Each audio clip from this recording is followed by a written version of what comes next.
You know, I had someone dear to me tell me, when you use those words, my eyes glaze over. Well, I am Vicky Manitou Okos. Welcome. And I asked her, which words are you talking about? And she said, resiliency, sustainability, permaculture, and some others. So let's talk about it, because this is not about intelligence. It has nothing to do with intelligence. It doesn't even have anything to do with lack of caring,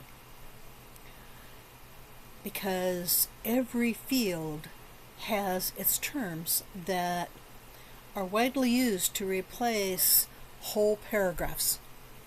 So let's talk about it. And in the meantime, while we're talking about it, leave a comment. What is it that you want me to explain and define for you? So let's get started. Let's start with mulch. Okay. Mulch is any material that you use to cover the soil. This is usually used to suppress weeds, prevent erosion, and to conserve moisture in the soil. It can be landscape fabric, it can be cardboard boxes, or gravel, but honestly, I prefer organic mulches like leaves, grass clippings, straw, hay, wood chips, pine straw, or compost. Each has its place and its best use. So this is a topic, a big topic for another video and another time, or you can do your own research on the different types of compost.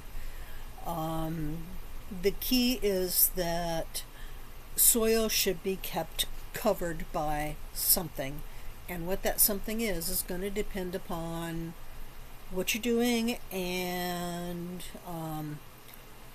what you're growing and in what environment. So let's go on to the next one.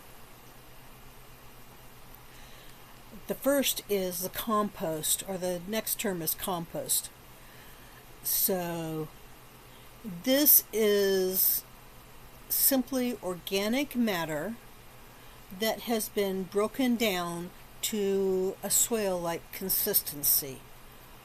Usually this is done by using and encouraging the natural processes in your area, whatever they are. So you're working with your own environment. So it can be bacteria, fungi, insects, and earthworms that naturally break down, whatever it is that naturally breaks down the organic matter in your area into soil-like consistency.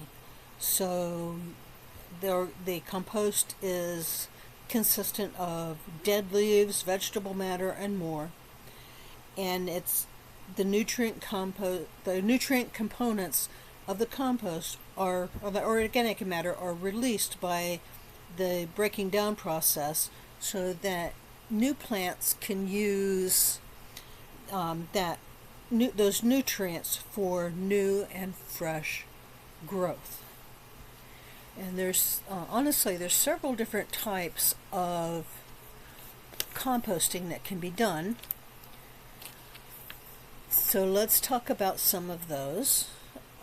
One is the compost pile, and this is your classic composting system. So a compost pile is a managed pile of organic matter that you use to speed up the composting process, so that you're accelerating the cycle of life for your benefit. So those nutrients become available much faster for your plants than just leaving the dead vegetable matter out on the ground to break down naturally. Which leads us to sheet compost. Sheet compost is actually another name for mulch, but with a twist. A sheet compost is a blend of organic matter that is balanced between the carbon and nitrogen so that it breaks down into a balanced nutrient system for your plants in place. So a sheet compost is something that you actually use in the garden. Okay. I most often use a grassy hay for mulch, and that is my favorite sheet compost to use and my favorite way of mulching. So that grassy hay is naturally balanced between nitrogen and carbon, and it breaks down beautifully over the course of the season, and it keeps the weeds suppressed in the garden and helps maintain the soil moisture in your garden. So I love sheet compost. Yay. The other form of composting is called vermicompost or vermiculture. Okay. This is probably one of my favorite ways or favorite practices for sustainable and resilient gardening. So in fact, I love the practice so much that I did a whole workshop on the basics of vermicompost, and I am hosting a workshop at Delectable Tiny Gardens to show a worm tower setup, how to build a worm tower setup for in-garden vermicomposting or worm composting. So this is simply the practice of using specific species of worms to quickly break down your kitchen scraps, your kitchen vegetable scraps, into rich nutrients for your garden. And it can be done outside, it can be done in your kitchen, or you can do it in the garden in a worm tower.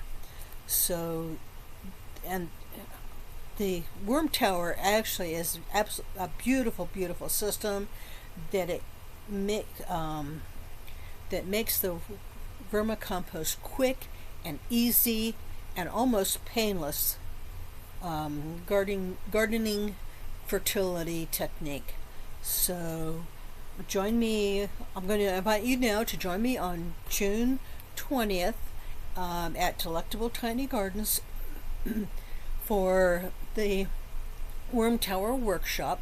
And if you miss it, then it's still going to be there as a replay in this on the platform in the group. So whether you join me live or catch it later, that's a beautiful system that I would love for you to learn. Let's talk about one of the biggies, okay? Sustainability. What exactly is sustainability? Well, to me, it is a practice that we should all be striving for to protect the future of our children. Okay? It is simply a measure of your personal and society's practices. If the practice as it stands, as the way you're practicing it, maintains or improves the environment and the world around you, then it can be said to be sustainable. If the environment gets worse under that practice, it's unsustainable. So ask yourself, If I keep doing whatever practice, X practice, does my soil, water, and air get better or worse? Okay. Do the conditions that you're living in get better or worse? What about for your grandchildren? If you keep doing what you're doing right now, are your grandchildren and their children for the next generations going to live as well or better than you live? If the answer is yes, that is sustainable. So sustainability is simply a measure of how long you can be doing the practice that you're doing and not have negative effects from that practice. This practice is sustainable if things keep getting better and better in the environment and in your life. So there's sustainability.